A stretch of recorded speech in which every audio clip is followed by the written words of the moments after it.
Hey guys, welcome back to Ranger Survival and Fieldcraft. I'm Andrew. Now, in 1993, an Alaskan pilot named Michael Egler crash landed his plane into a body of water during a solo flight. He didn't tell anybody where he was going. Mike was able to escape the wreckage before it sunk. He swam to shore, cold, soaked to the bone, and survived 9 days in the Alaskan bush with just what was in his pockets. Survival is tough, especially if all you have are the items in your pockets. There are a lot of videos out there on many Altoid Tin Survival Kits. They show you what to pack, recommend items, and we have fun watching those videos. But nobody shows you the techniques and skills required to make it through a survival situation with just this minimal kit. That's where we come in.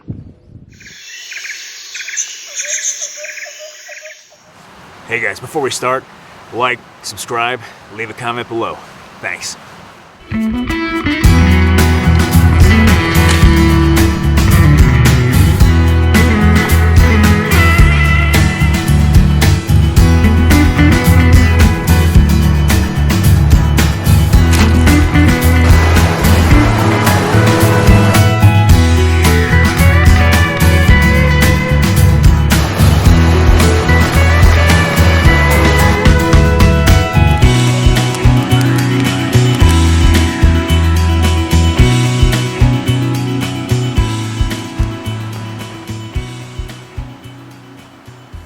Let's talk about survival priorities. Now, when we talk about survival priorities, the very first thing we can do in a survival situation is remain calm.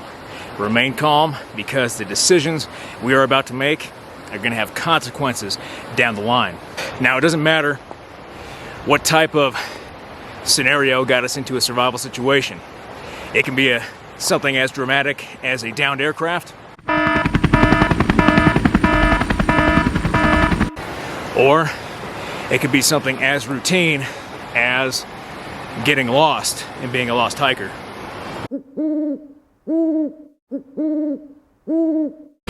But the very first thing we can do is remain calm, stop, think, observe, and plan. Now, the survival situation we're going to be living through is self-induced, so this position was selected to kind of give us ample opportunity to demonstrate some of the skills and techniques required with a mini survival kit, like the Altoids mini survival kit. Now, we just started talking about priorities of survival.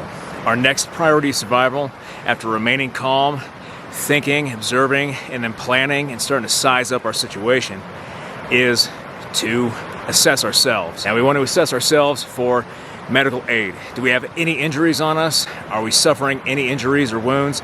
And if so, we need to address those right away, whatever they are. All right, so after medical aid, we can then begin to assess ourselves, our clothing and our gear and our equipment, and then our immediate area. Now, this is where we're going to start making decisions and suffering those consequences later on down the line. So we need to be tuned into the priorities of survival based on the kit we brought, our current situation, environment, and then our needs. It gets cold in the mountains at nighttime, and temperature drops precipitously, and the sun goes down a lot faster in the mountains than it does out on the plains. We've only got a few hours left of light, so we need to get down to business. We've got plenty of material out here, so we're going to jump right into shelter. Shelter is going to be our first item. We need something to sleep on, something to sleep in, and then something to sleep under to maintain our core body temperature through the night, and then we can start focusing on other priorities.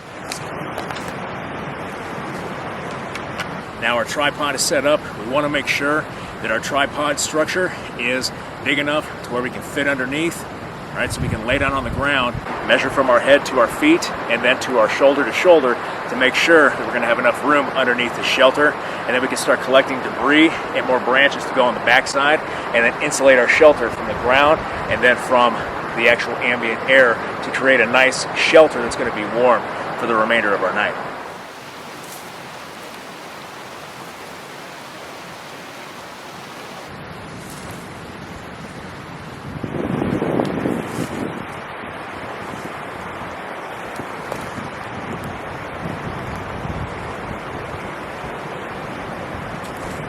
simple lean-to made out of deadfall from around this area. I didn't travel more than maybe 20 or 30 feet to actually gather the material, bring it back here, and then process it to make the roof and the tripod structure itself.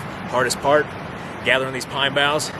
It takes a lot of work to rip all those pine boughs off, especially with your bare hands. I've got some cuts now and a few scrapes to prove that it's hard work. I think what we need to do is focus on fire and getting as much fuel as we can from the immediate area. There's still a lot of deadfall out there. That way we have a good fuel source ready to go for tonight. And then we make our fire pit right out front to keep us warm and mitigate the heat we might lose with this shelter because it is only a lean-to. One thing I want to show you really quick, and this goes for our first aid, is this tree right here is a Douglas fir, or at least a species of Douglas fir. And it has little nodules in here. When we pierce that nodule, we have the sap of the tree coming out. The sap is a natural antiseptic. So I've got a couple of scrapes, and I can just put this right on top of my wound, and it's a way to fend off infection from minor cuts and lacerations on our hands. So the more you know. All right, guys, so that was a lot of work for our shelter. I think what we need to do is focus on fire and getting as much fuel as we can from the immediate area. There's still a lot of deadfall out there. That way we have a good fuel source ready to go for tonight. And then we make our fire pit right out front.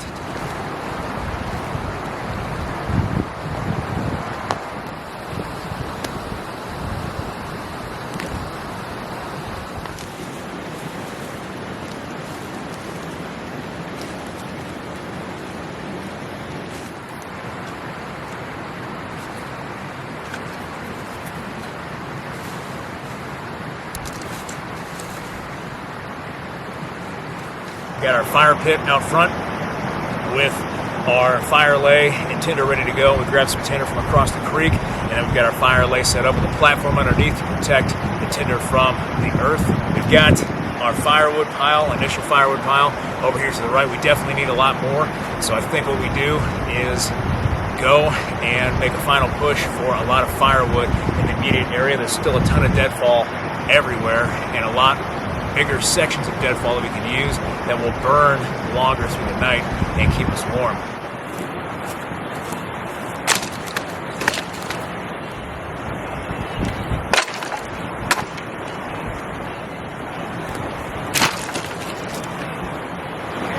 We need to take a break and get some water. So let's go ahead and break out the condom, the water tablets.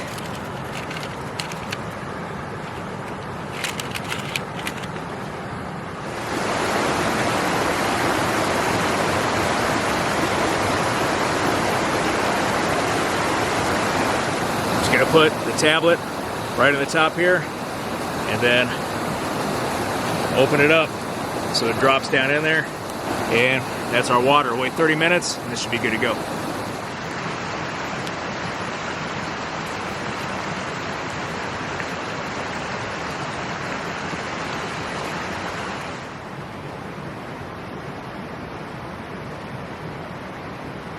Alright, so we're waiting on the condom water to be treated. We got about 20 more minutes or so until the water in there is treated and we can drink that. What we're going to do now is do a little improvisation with our kit. Inside our kit, we have that 4-inch hacksaw. What we're going to do now is take out that hacksaw, go to a green branch over here that's approximately 1 inch thick, and we're going to cut a section out roughly 6 to 7 inches, and we'll use that same hacksaw to split down the middle of that branch just a little ways, and we're going to make an improvisational knife with one of our razor blades. Now we're going to make a fixed blade knife with this razor blade. It's not going to be much, but it will be something. So we want to take the razor blade and fit it down into the stick as much as possible. That'll probably be good. It'll at least give us something to cut with and then maybe make scrapings with. And then now we can take our cordage and begin to wrap. So as we wrap the top, we'll go with the top first. We'll wrap a little high, that way we can move the razor up a little bit to get full use of its edge, and then lash underneath to make it tight, and then we'll have a makeshift knife.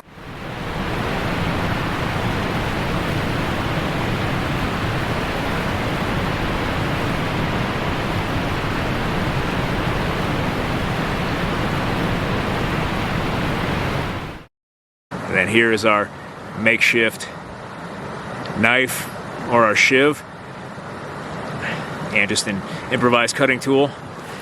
We can now use this razor to cut a little easier than we would if we just had to hold the razor by itself. So now we have a cutting tool. All right, guys, point of order, fellow survivalists. Now, with this improvised tool, with the blade, it's a knife, but this is a shiv, not a shank. The shank is a stabby weapon. The shiv is a slashing weapon.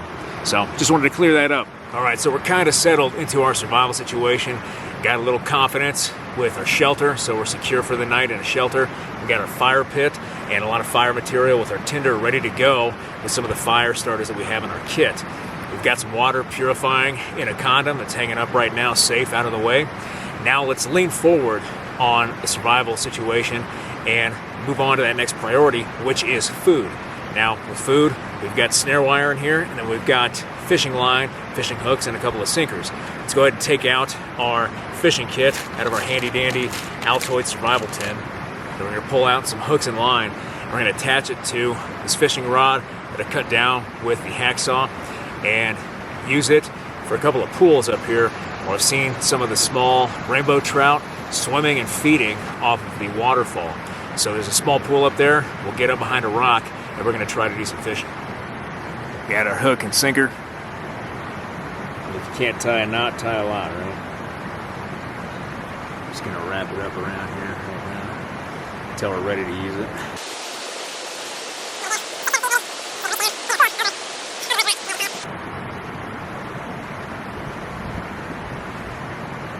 Apply my little sinker. Give it a little love. It's our Leatherman. All right, and there's our fishing line on our fishing pole, ready to go. I'm just going to leave that right now. All right, so we've got a lot of priorities taken care of already. Shelter and our fire pit, which is ready to go right over here. We've got water from the condom with our water treatment tablets. We're hydrated, good to go. We've made a knife, we made a fishing pole, we collected some extra firewood, and we're ready to attempt fishing. Now before we go, one food source that doesn't run, doesn't cost us anything, are wild edibles. In this area we've got wild onion, we've got dandelions, and even chicory, which are basically just common weeds that grow in open areas with a lot of sunlight. So before we go, let's take a look and we'll forage around for a few items and see if we can't bring some plants, at least some food source, back to camp, since all we're going to do is use a hook and line to try to get a fish from upstream here.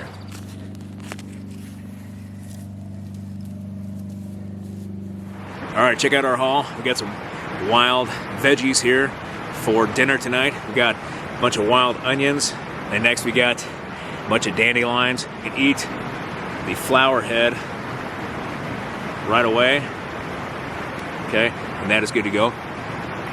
The leaves are good to go for like a salad or something, or we could take the entire plant minus the root and then boil these down or cook them over the fire and roast them for a food source, but this can't be eaten raw. All right, so before we go fishing, we need to find some bait.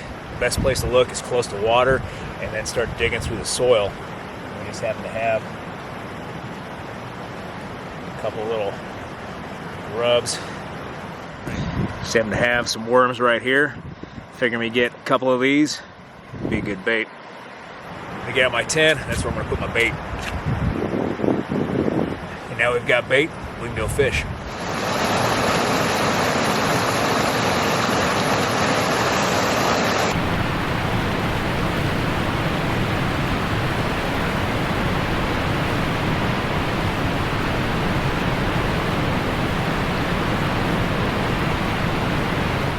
We're able to get a fish out of that pool over there with just some baits and hooks and line. So very excited, but I want to get this thing cooking very quickly so the fish smell does not linger at camp. Really, we don't want to be doing this right here at camp. We want to be doing it upstream or downstream away from camp, but our fire's here and we're just going to light it and go. All right, we're going to take out the Altoids tin once again. We're going to use a match to start this fire and get this going very quickly so we don't attract any unwanted guests, okay?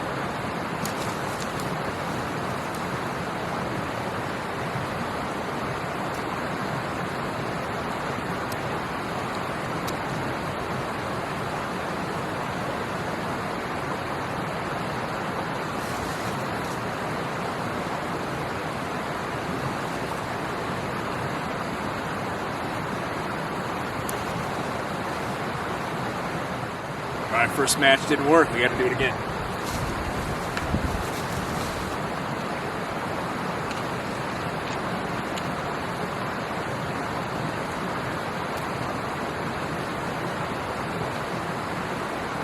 So while the fire's going, just remember now, food is a priority. We need to have water to be able to consume protein that's in a fish. So we have water, we're good to go. We're beginning the survival priorities, and we're actually starting to live now.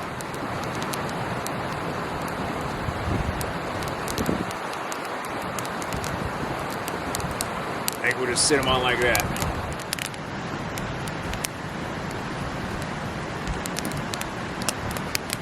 Okay, so fish is almost ready to eat. This is going to be delicious. We've got a few veggies that we picked up along the way. That'll be good to go as well. However, we have a problem. Remember our water container?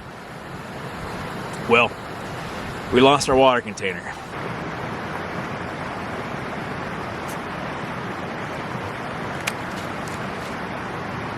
And that just happens, okay?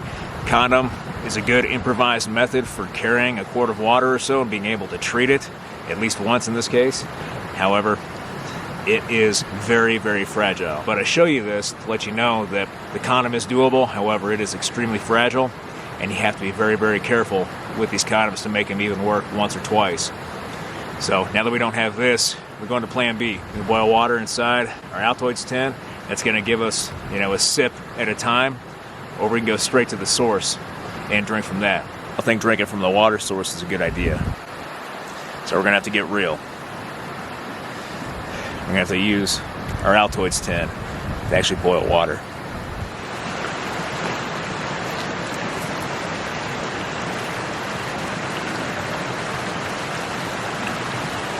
That's all we're getting. Let's go boil it.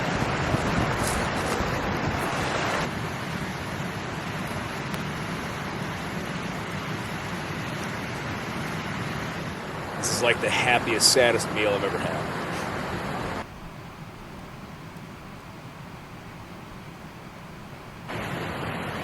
Oh, yeah.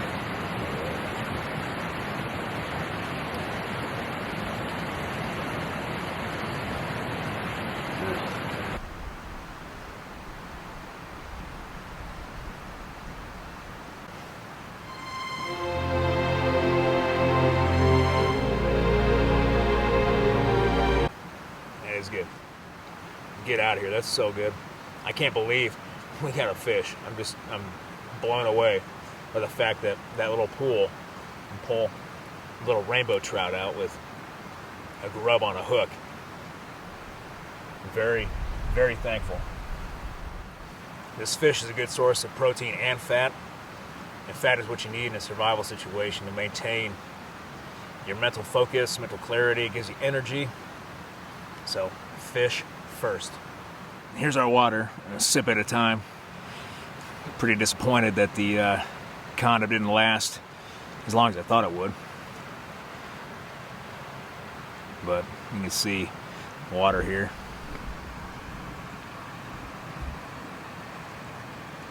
It's not much, but it's water. And if it keeps us from getting sick, then so be it. So in a survival situation, let's talk about bedding down really quick. We want to make sure we're dry, try to dry off our clothes as much as possible, especially our socks, and keep our feet dry. And then if we have the opportunity to rest, we rest.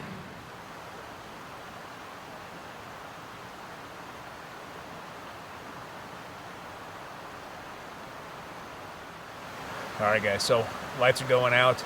It's time to bed down. I'm warm enough right now, but I think I'll probably get up here in a little bit and put some more firewood on the fire. But for now, I'm just going to climb into bed and try to get a little bit of rest. So I will see you in the morning.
Good morning.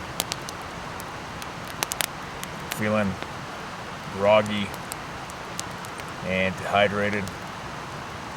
I didn't sleep too much, but let the fire go out so we could try out one of those Coghlan tinder cubes and start the fire this morning with it. And worked just fine. Being cold this morning, we definitely needed to have that easy way to start a fire. So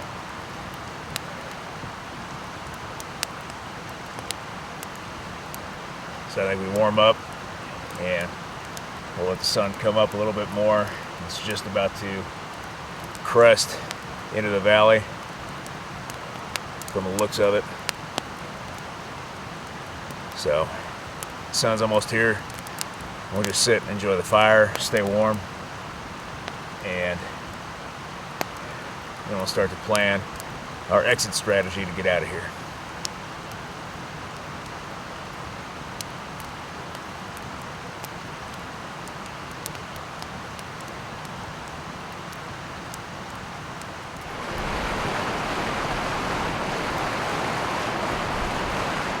So we can enjoy just a little bit of breakfast. We got leftover onions, and then our Altoid tin water. It has lost its minty flavor. It tastes like char right now. We've got to move and find something else. Now I think what we do is, sun is coming up over in that direction, so I know that direction's east. We'll confirm with our compass, and then we'll follow the creek downstream. We're probably going to have to self-rescue at least to another location and then establish a camp there with more resources and take advantage of that opportunity. And who knows, we might just run into somebody that can help us.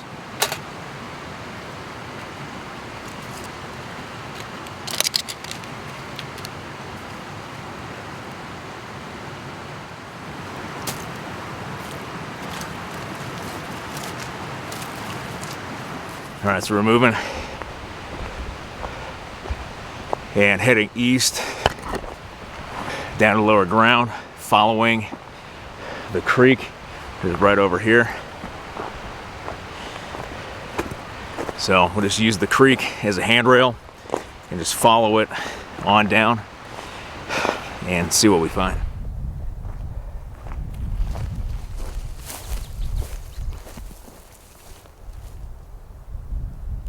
Looks like civilization right down there.